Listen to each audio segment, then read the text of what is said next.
ሰላም ጤና ይስጥልን ክብራትና ክብራን ተመልካቾቻችን ከናሁ ቴሌቪዥን ዘወትር በዚህ ሰዓት ወደ እናንተ የሚደርሰው የዛሬ ለተሰኙ ሚያዝያ 12 2018 ዓ.ም የተለያዩ የሀገር ቤትና የባህር ማዶ ስፖርታዊ መረጃዎች ከአሁን ሰዓት ጀምሮ ወደ እናንተ ይደርሳሉ። እስከ መረጃዎቻችን ፍጻሜ ድረስ አብራችሁ እንድትቆዩ የምንጋብዛችሁ መረጃዎቹ አዘጋጅና አቅራቢ ገዛይ እንዱላ፣ የካሜራ ባለሙያችን ዘካሪያስ ሳይሉ ከኛ ጋር ቆይታ ያደርጋል። አብራችሁኑ ነው።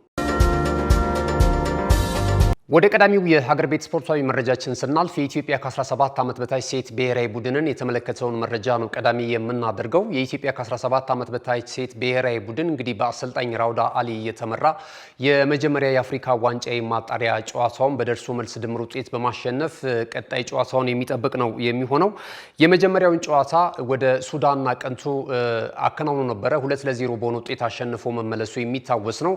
አሁን ደግሞ የሁለተኛውን የመልስ ጨዋታ ደግሞ በመዲናችን አዲስ አበባ አበበ ቢቂላ ስቴዲየም ላይ አድርጎ ግማሽ ደርዘን ግብ የሱዳን ከ17 ዓመት በታች ሴት ብሔራዊ ቡድን ላይ በማስቆጠር 6-0 በሆነ ውጤት ማሸነፍ ችሏል ማለት ነው።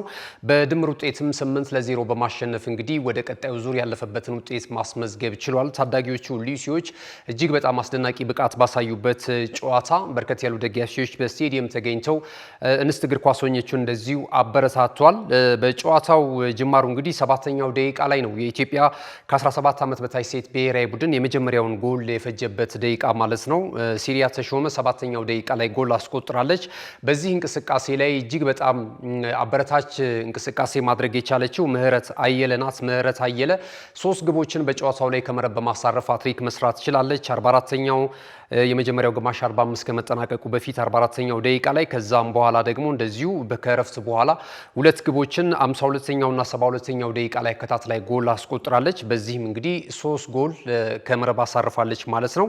ሌላኛዋ ተጫዋች ደግሞ ሊያን ዳንኤል ናት። 82ኛውና በጭማሪ ሰዓት 94ኛው ደቂቃ ላይ ያስቆጠረቻቸው ጎሎች የኢትዮጵያ ብሔራዊ ቡድን 6-0 በሆነ ውጤት ጨዋታውን እንዲያሸንፍ አስችሎታል ማለት ነውና ቀጣይ እንግዲህ ሌላ የማጣሪያ ጨዋታ ይኖረዋል ወደ አፍሪካ ዋንጫ የውድድር መድረክ ለማለፍ ማለት ነው። ክብራትና ክብራን ተመልካቾቻችን እንግዲህ የሀገር ቤት ስፖርታዊ መረጃዎቻችንን እዚህ ላይ ገታ እናደርጋለን። ስንመለስ በቀጥታ ወደ ባህር ማዶ ስፖርታዊ ጉዳዮቻችን ነው የምናቀናው። አብራችሁን ስላላችሁ እጅግ በጣም እናመሰግናለን። አብራችሁን ነው። ካሽጎ በየትኛውም ዓለም ሆነው በማንኛውም ሰዓት ለወገኑ የሚደርሱበት ፈጣን የገንዘብ መላኪያ ተከፈተሉ። ማስተርና ቪዛ ካርዶን በመጠቀም ከ5 እስከ 20 ዶላር የሚልኩበት አዲስ የገንዘብ መላኪያ መንገድ። ካሽጎን ለየት የሚያደርገው የትኛውም የገንዘብ ዝውውር በፍጥነት አገልግሎት ከመስጠቱም ባሻገር ለማንኛውም አገልግሎት ምንም አይነት ክፍያ አለመጠየቁ ነው። በሀገራችን ታሪክ ገንዘብን ከውጪ ወደ ሀገር ቤት በማስተላለፍ በመተግበሪያ መልክ አገልግሎት መስጠት የጀመረው የመጀመሪያው ሀገር በቀል የገንዘብ መላኪያ ዘዴ ካሽጎ ከ4500 በላይ ባሉ የባንክ ቅርንጫፎች አገልግሎት እየሰጠ ይገኛል። ገንዘቦን በሰኮንዶች ልዩነት ውስጥ ይፈልጉ በአካውንቶ ወይንም በእጆ ቆጥረው የሚወስዱበት ልዩ ዘዴ። በቅርቡ ሁሉንም ኢትዮጵያዊ ባለቤት ለማድረግ ጉዞ የጀመረው ካሽጎ ዛሬውኑ መተግበሪያውን በስልኮ ላይ በመጫን የአገልግሎቱ ተጠቃሚ ሆኖ ፍጥነት መለያችን፣ ኢትዮጵያን መክፈቻችን፣ ካሽጎ ነው መላኪያችን። ካሽጎ የአዲሱ ትውልድ ብራንድ። ተመልሰናል። ክብራትና ክብራን ተመልካቾቻችን ይህ ናሁ ቴሌቪዥን ነው። ናሁ ስፖርትን በመከታተል ላይ ትገኛላችሁ። ቀደም ሲል የሀገር ቤት ስፖርታዊ መረጃን ወደ እናንተ አድርሰናል። ከዚህ ሰዓት ጀምረን ደግሞ ከባህር ማዶ የተገኙ ስፖርታዊ መረጃዎችን ወደ እናንተ እያደረስን ነው ቆይታ የምናደርገው። የተወዳጁ የእንግሊዝ ፕሪሚየር ሊግ የ2025-26 የውድድር ዘመን የ33ኛ ሳምንት መርሃ ግብር ጨዋታዎች ተከናውነዋል። ትልልቅ ጨዋታዎች የተከናወኑበት ሳምንት ነበር ማለት ይቻላል። ማንቸስተር ዩናይትድ ከቼልሲ እንደዚሁም ደግሞ የሊጉ አንደኛና ሁለተኛ ደረጃ ላይ ይገኙ የነበሩት አርሰናል እና ማንቸስተር ሲቲ ያደረጉት ጨዋታ ከዛም ባለፈ ደግሞ የመርሲሳይድ ደርቢም እንደዚሁ ተከናውኗል። ትላንት በነበረ እንቅስቃሴ ማለት ነውና ትልቅ ጨዋታዎችን የተመለከትንበት ነበረ። ያልተጠበቁ ውጤቶችም እንደዚሁ ተመዝግበዋል ማለት ይቻላል። የመጀመሪያውን ጨዋታ ስናስቀድም እንግዲህ ማንቸስተር ዩናይትድ ከቼልሲ ያደረጉት ጨዋታ ነበረ። ይህን ጨዋታ ማንቸስተር ዩናይትዶች 1-0 በሆነ ውጤት ማሸነፍ ችለዋል። በውድድር ዓመቱ የሰበሰቡትንም ነጥብ እንደዚሁ ወደ 58 ከፍ ማድረግ ችሏል። በይበልጥ በሚቀጥለው ዓመት በአውሮፓ ቻምፒየንስ ሊግ የውድድር መድረክ የሚያሳትፋቸውን ስፍራ ይዘው ለማጠናቀቅ እንግዲህ ከባድ ፍልሚያ በማድረግ ላይ ነው የሚገኙት። በእርግጥ አሁን አልጋ ባልጋ የሆነላቸው ይመስላል። አጀማመሩ ያላማረለት ማንቸስተር ዩናይትድ እንግዲህ አሰልጣኝ ቀይሮ በተለይ ደግሞ በጊዜው አሰልጣኝ ማይክል ካሪክ ስር እጅግ በጣም ውጤታማ ጉዞን በማድረግ ላይ ነው የሚገኘው። ከተሸነፈም ቶሎ ብሎ ወደ አሸናፊነት መምጣት እንደሚቻል እያሳየ ይገኛል። እንደምናስታውሰው በ32ኛው ሳምንት መርሃ ግብር ላይ በሊድስ ዩናይትድ ተሸንፎ ነበረ። ከዛ በኋላ ግን ከሜዳቸው ውጪ ወደ ምዕራብ ለንደን በማቅናት እንግዲህ ስታንፎርድ ብሪጅ ላይ የተደረገውን ጨዋታ ቼልሲን 1-0 በሆነ ውጤት አሸንፈው ተመልሰዋል ማለት ነው እና አሰልጣኝ ማይክል ካሪክም ቶሎ ብሎ የቡድን ጥገና በማድረግ እንግዲህ ወሳኙን 3 ነጥብ ማግኘት የቻለበትን ሁኔታ እንደዚሁ ተመልክተናል። በሳምንቱ መጨረሻ ቀናት ከተደረጉ ጨዋታዎች መካከል ማለት ነው። አስተን ቪላም እንደዚሁ ተጋጣሚውን ማሸነፍ የቻለበትን ውጤት ከሰንደርላንድ ጋር ነበረ። በድምሩ 7 ግቦች ተመልክተናል። 4-3 በሆነ ውጤት ነው ማሸነፍ የቻለው አስተን ቪላ። በውድድር ዓመቱ የሰበሰበውንም ነጥብ ልክ እንደ ማንቸስተር ዩናይትድ ሁሉ ወደ 58 ከፍ አድርጓልና አሁን 3ኛና 4ኛ ደረጃ ላይ ተቀምጧል ማንቸስተር ዩናይትድ እና አስተን ቪላ ማለት ነው። ሌሎችም ጨዋታዎች ተደርጓል። በተለይ ደግሞ ኖቲንግሃም ፎረስት ከበርንሌ ጋር ያደረጉት ጨዋታ ይህ ጨዋታ እንግዲህ አስቀድመው በርንሌዎች ጎል አስቆጥረው ይመሩ ነበረ። ከዛ በኋላ ግን አከታትለው በተለይ ከረፍት በኋላ ከ60 ደቂቃዎች በኋላ ያደረጓቸው እንቅስቃሴዎች ኖቲንግሃም ፎረስቶች በበርካቶች የእግር ኳስ አፍቃሪያን ዘንድ በጣም ተደንቆላቸዋል። ፈጣን የማጥቃት እንቅስቃሴ በማድረግ የጨዋታቸውን ማርሽ በመቀየር ይህን ጨዋታ ማሸነፍ ችለዋል። ከወራጅ ቀጠናው ስፍራ ወጥተው እንግዲህ ወራጅ ቀጠናው አፋፍ ላይ ነው አሁንም የሚገኙት። በእርግጥ ቀጣይ 5 መርሃ ግብሮች ወደ እንግሊዝ ፕሪሚየር ሊግ ላለመሰናበት እንግዲህ ወደ ታችኛው ሻምፒዮንሺፕ ላለመውረድ ከባድ ትግል ያደርጋል ተብሎ ነው እየተጠበቀ የሚገኘው ማለት ነው እና በዚህ እንቅስቃሴ ላይ ዋይት ጊብስ እጅግ በጣም የሚገርሙ 3 ግቦችን ከመረብ ማሳረፍ ችሏል። ከዛ ባለፈ ጄሱስ ተጨማሪ ጎል አስቆጥሯል እና 4-1 በሆነ ውጤት ነው ይህን ጨዋታ ከመመራት ተነስተው ወደ አሸናፊነት መምጣት የቻሉት ማለት ነው። ኒውካስል ዩናይትድ እንደዚሁ በሜዳው ሴንት ጄምስ ፓርክ ስቴዲየም በርንማውዝን አስተናግዶ 2-1 በሆነ ውጤት ተሸንፏል። በርንማውዝ ባለፈው ሳምንት በ32ኛው ሳምንት መርሃ ግብር ላይ አርሰናልን ሜዳው ድረስ ሄዶ 2-1 በሆነ ውጤት ካሸነፈ በኋላ አሁንም እንደገና ከሜዳው ውጪ ወደ ሴንት ጄምስ ፓርክ ስቴዲየም አቀንቶ 2-1 በሆነ ውጤት በማሸነፍ ተከታታይ ውጤታቸውን ወይም ድላቸውን ማስመዝገብ ችለዋል። አንዲ ራዮላ በውድድር ዓመቱ እንደሚሰናበቱ ወይም ከክለቡ ጋር እንደሚለያዩ አስቀድመው ማወጃቸው የሚታወስ ነው። አዲስ አሰልጣኝም እንደዚሁ ስለማነጋገራቸው እየተነገረ ነው የሚገኘው በርንማውዞች ማለት ነው እና አሰልጣኙ ግን አሁንም በአሸናፊነት የቀጠሉበትን ሂደትና አወጣጣቸውን ለማሳመር ቀጣይ ማረፊያቸውንም የበለጠ አቅም እንዳላቸው ለማረፊያቸው ክለብ የበለጠ ፕሮሞሽን እየሰሩ ነው ማለት ይቻላል። ሌላኛው በሳምንቱ መጨረሻ ቀናት ከተከናወኑ ተጠባቂ ጨዋታዎች መካከል እንግዲህ ላለማውረድ የሚደረገው ሻምፒዮና ለመሆን በሲቲና በአርሰናል መካከል በሚደረገው ጨዋታ ተቃራኒ ደግሞ ላለማውረድ የሚደረጉትም እንቅስቃሴዎች በጣም አጓጊ ሆኗል። አንድ ሰበር ቡድን እንግዲህ ወራጅ ቀጠናው ስፍራ ላይ በዚህ ዓመት ተቀላቅሏቸዋል። በተለይ ቶተንሃም ሆትስፐርስ ማለት ነውና የቶተንሃም ሆትስፐርስ ጨዋታ አሁን ለዋንጫ ክብር የሚደረግ አይደለም። በአውሮፓ ቻምፒየንስ ሊግ ወይም ደግሞ በአውሮፓ መድረክ የሚያሳትፈውን ስፍራ ይዞ ለማጠናቀቅ አይደለም ትግሉን እያደረገ የሚገኘው በእንግሊዝ ፕሪሚየር ሊግ ለመቆየት ነው። እንግዲህ በጣም ጠንካራ ከሚባሉ ክለቦች አንደኛው ቶተንሃም ሆትስፐርስ ነው። የእንግሊዝ ፕሪሚየር ሊግ አድማቂ ከሆኑ ክለቦች መካከል ትልልቅ ተጫዋቾችንም በውስጡ ይዞ ከዚህ ቀደም አሳይቶናል እና ይሄ ቡድን እንግዲህ ሰሜን ለንደንን ከሚወክሉ ክለቦች መካከል አንደኛው ነው። በዚህ ዓመት ግን ከባድ ፈተና እያስተናገደ ነው የሚገኘው። በሜዳው ባደረገው ጨዋታ ብራይተንን ባስተናገደበት እንቅስቃሴ በእለቱ ጥሩ ነበሩ። ጎልም ማስቆጥረው እንደዚህ ጨዋታ ሲመሩ ነበረ። በኋላ ላይ ግን ሁለቴም መምራት ችሎ ነበር። ሁለት ጊዜም ግን ውጤታቸውን ማስጠበቅ አልቻሉም። ከመመራት እየተነሱ ከዚህ ጨዋታ ብራይተኖች እንግዲህ ከሜዳቸው ውጪ አቀንተው ከቶተንሃም ሆትስፐርስ 1 ነጥብ ይዘውበት መጥቷል ማለት ነውና ጨዋታው 2-2 በሆነ ውጤት ነው የተጠናቀቀው። በቶተንሃም ሆትስፐርስ ስቴዲየም ግን የነበረው ድባብ እጅግ በጣም የሚገርም ነበረ። በርከት ያሉ የክለቡ ደጋፊዎች ይህንን ጨዋታ ለመታደም የቡድን ተጫዋቾቻቸውንም ለማበረታታት ጥረት አድርገው ነበረ። ዴኒ ሌቪን ዳኒ ሌቪን ጨምሮ ማለት ነው የክለቡን ፕሬዚደንት ጨምሮ ሌሎችም የክለቡ ባለስልጣናት በስቴዲየም በመገኘት እንግዲህ ተጫዋቾቻቸውን ሲያበረታቱ ነበር። በእንግሊዝ ፕሪሚየር ሊግ እንዲቆዩ የበለጠ አቅም እንዲሆናቸው እንግዲህ ድጋፋቸውን ሲሰጡ ነበር። አልተሳካም። አንዳንዶችም ሲያለቅሱ ተመልክተናል። አሁን በየሳምንቱ ቶተንሃም ሆትስፐርስ ነጥብ ሲጥል ወይም ደግሞ ሲሸነፍ የክለቡ ደጋፊዎች እንግዲህ ሲያነቡ እያለቀሱ እየተመለከትናቸው እንገኛለን እና ስጋት አለባቸው። በተለይ ደግሞ ፉክክር እያደረጉ ከነሱ ጋር የሚገኙ ክለቦች ደግሞ እያሸነፉ የበለጠ የቶተንሃም ሆትስፐርስን የመትረፍ እድል እያጠበቡበት ነው የሚገኘው ማለት ነው እና ቶተንሃም ሆትስፐርስ አሁን ላይ በደረጃ ሰንጠረዡ 18ኛ ደረጃ ላይ ተቀምጦ እየተመለከት ነው የምንገኘው። 31 ነጥቦች አሉት፣ 11 የግብ ክፍያ አለበት እና ይህንን እየተመለከትን እንገኛለን። እንግዲህ ትላንት የተደረጉት ጨዋታዎች እንለፍ። ትላንት የተደረጉ ጨዋታዎች አሉ። አስቀድሞ የተከናወነው የመርሲሳይድ ደርቢ ነበረ። የመርሲሳይድ ደርቢ ተደርጎ ነበር በኤቨርተን እና እንደዚሁ ከተማ ተቀናቃኙ በሊቨርፑል መካከል። ይህን ጨዋታ ቀዮቹ 2-1 በሆነ ውጤት ማሸነፍ ችለዋል ማለት ነው እና ጨዋታው እንግዲህ ሞሐመድ ሳላና ቨርጂል ቫንዳይክ ናቸው ይህን ውጤት መቀየር የቻሉት። በተለይ ቨርጂል ቫንዳይክ ባለቀ ደቂቃ ያስቆጠረው ጎል ሊቨርፑል ከጨዋታው ሙሉ 3 ነጥብ ይዞ እንዲወጣ አድርጎታል። በውድድር ዓመቱ የሰበሰባቸውንም ነጥቦች ወደ 55 ከፍ ማድረግ ችሏል። ሁለት ተከታታይ የፕሪሚየር ሊግ ድላቸውን ነው ማስመዝገብ የቻሉት። በአውሮፓ ቻምፒየንስ ሊግ በፒኤስጂ የደርሶ መልስ ድምር ውጤት ተሸንፈው ከወጡ በኋላ አሁን ግን በሊጉ የሚያደርጓቸው ጉዞዎች በተለይ በአውሮፓ የውድድር መድረክ ተሳትፎ የሚሰጣቸውን ቡድን እየተመለከትን ነው የምንገኘው ማለት ነውና 55 ነጥቦች አሏቸው። በእርግጥ አሁን ከፊታቸው በጣም ጠንካራ ጨዋታ የሚጠብቃቸው ነው የሚሆነው። ከማንቸስተር ዩናይትድ ጋርም እንደዚህ ጨዋታ አላቸው። በቀጣይ ከሚያደርጓቸው ጠንካራ ጨዋታዎች መካከል ይጠበቃሉ። ሌሎች ጨዋታዎች የተደረጉት የመጨረሻውና የፕሪሚየር ሊጉ በተለይ የዕለቱ የመጨረሻው ጨዋታ የነበረው በኢትሃድ ስቴዲየም የሊጉ የደረጃ ሰንጠረዥ አንደኛና ሁለተኛ ደረጃ ላይ የሚገኙት የሰሜን ለንደኑ ክለብ አርሰናል እና የኢትሃዱ ክለብ እንደዚሁ ማንቸስተር ሲቲ ያደረጉት ጨዋታ ነበር። በብዙ ሙከራዎች እንግዲህ በብዙ ትዕይንቶች የታጀበው ጨዋታ በስተመጨረሻም እንግዲህ በማንቸስተር ሲቲ 2-1 አሸናፊነት ተጠናቋል። አርሰናል እንግዲህ አሁንም ዋንጫ ያለማግኘት እርግማኑ እንደቀጠለ ነው። ሰፊ እድል ነበረው። ይህንን አመት እንግዲህ በረጅም ርቀት ሲመራ ነበር። ያለፉትን 247 ቀናቶች አንደኛ ደረጃ ላይ ተቀምጦ ሲመራ ነበረ።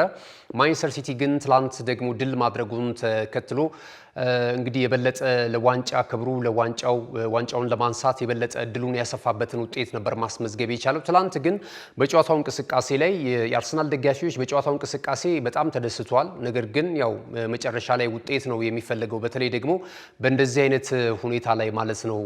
ሊጉ ሊጠናቀቅ እንግዲህ 5 መርሃ ግብሮች ብቻ ናቸው የቀሩት። 6 ጨዋታ የሚቀረው ከተስተካካዩ ጋራ ምናልባት ተከታዩ ክለብ ማንቸስተር ሲቲ እና ክሪስታል ፓላስ ናቸው 77 ጨዋታ የሚቀራቸው። አሊያ ግን አርሰናልን ጨምሮ ሌሎቹ ክለቦች ሁሉንም ጨዋታዎች በማከናወናቸው 5 መርሃ ግብር ናቸው የሚቀራቸውና ትላንትና አርሰናል ይህን ጨዋታ ቢያሸንፍ የሊጉን ሻምፒዮናነት የበለጠ ማረጋገጥ የሚችልበት እድል ነበረ።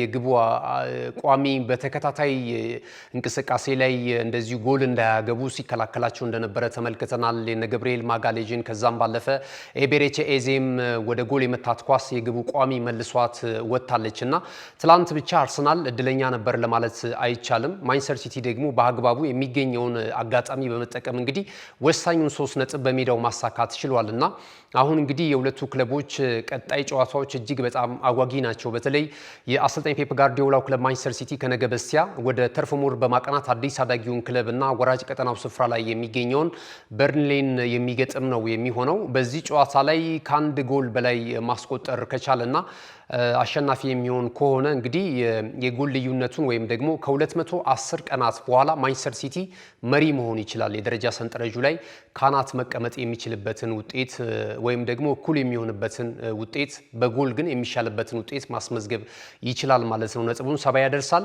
እኩል ከአርሰናል ማለት ነው። ከዛ ባለፈ ግን በጎል ክፍያ አሁንም አርሰናል አንድ ንጹህ የግብ ክፍያ ስላለው ከአንድ ጎል በላይ በርንሌን ማሸነፍ ከቻለ ማንቸስተር ሲቲ የደረጃ ሰንጠረዡን በጎል ክፍያ ተሽሎ አንደኛ ደረጃ ላይ መቀመጥ ይችላል። ከ210 ቀናት በኋላ ያለፉትን ጊዜያቶች በጠቅላላ በሚባል ሁኔታ ወደ 247 ቀናት ሲመራ የነበረው አርሰናል መጨረሻ እንግዲህ ነገሮች ሁሉ እየጨለሙበት ያለ ይመስላል። ነገር ግን ከጨዋታው መጠናቀቅ በኋላ እንዳየነው ነው እንግዲህ በጨዋታው እንቅስቃሴ ላይ አንዳንድ ነጥቦችን ለማንሳት የነ ገብርኤል ማጋሌዥ እና የሄርሊንግ ብራውት ሃላንድ ትንቅንቅ እስከ ማሊያ መቅደድ ድረስ የተደረሰበትን ፍክቻ ተመልክተናል። በተለይ በዘንድሮ ዓመት የአርሰናልን ጥንካሬ ካነሳን ፐርሰናል የሚጠቀሱ ተጫዋቾች አሉ። ያላቸውን ነገር ሁሉ በመስጠት ክለቡን ሲታደጉ የነበሩ አንዳንድ ገለልተኛ ደጋፊዎች ጭምር ሲያዝኑላቸው ነበረ።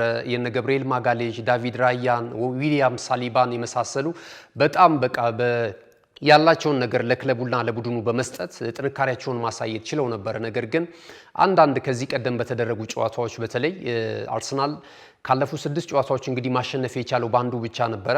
አንዳንድ ጊዜ በአሰልጣኝ ሚካኤል አርቴታ ላይም አግባብነት ያለው ትችቶች ነው እየተሰነዘሩበት የሚገኘው። ለምሳሌ ትላንት በነበረው እንቅስቃሴ ላይ ብዙዎች ኤቤሬቺ ኤዜ ተቀይሮ መውጣቱ ስህተት እንደነበረ ሲገልጹ ነበረ። ኤቤሬቺ ኤዜ በጨዋታው እንቅስቃሴ ላይ ጥሩ ነበር፣ ተጽዕኖ መፍጠር ችሎ ነበረ። የጎል ማግባት አጋጣሚዎችን ሲፈጥርላቸው ተመልክተናል። ጫና ፈጥሮ ደግሞ ወደ ጎል የሞከራቸውን ሙከራዎች በጣም አስደንጋጭ እንደነበሩ ተመልክተናል። ለምሳሌ የግቡ ቋሚ የመለሰ በትን አጋጣሚ ማየት ችለናል እና በቋሚ አሰላለፍ ውስጥ ተካቷል። ነገር ግን ደግሞ የወጣበት ሰዓት ወይም ሌላ ተጫዋች ተቀይሮ ነበር መውጣት የነበረበት የሚል አስተያየቶች ሲሰጡ ነበር በአርሰናል ደጋፊዎች ዘንድ ማለት ነው። እና ትላንት ግን አርቴታ በተሻለ መንገድ ቡድኑን ይዞ የመጣበት ሁኔታ ሲደነቅለት ነበረ። ከወትሮ አፈግፍጎ ከመጫወትና ኳስን ወደኋላ መልሶ ከመጫወት አሰልቺ ያጫወት ዘዬ ወጥቶ ትላንት ግን በማጥቃቱ ረገድ የተሳካለት ነበረ። በዚህም ማሸነፍ የሚችልባቸውን አጋጣሚዎች በተደጋጋሚ እንደዚሁ መፍጠር ችሎ ነበርና በስተመጨረሻ ግን እንደዚህ አይነት ጎሎች ተቆጥረውበት እንግዲህ 2-1 በሆነ ውጤት ማሸነፍ ችሏል። በማንቸስተር ሲቲ በኩል በጣም የሚደነቁ ተጫዋቾች አሉ። በተለይ ወጣቱ ተጫዋች ሪያን ቼርኪ እጅግ በጣም ግሩም ነው። በተከታታይ ጨዋታዎች ላይ የሚያሳያቸው እንቅስቃሴዎች በብዙ ደጋፊዎች ዘንድ እየተደነቀለት ነው የሚገኘው።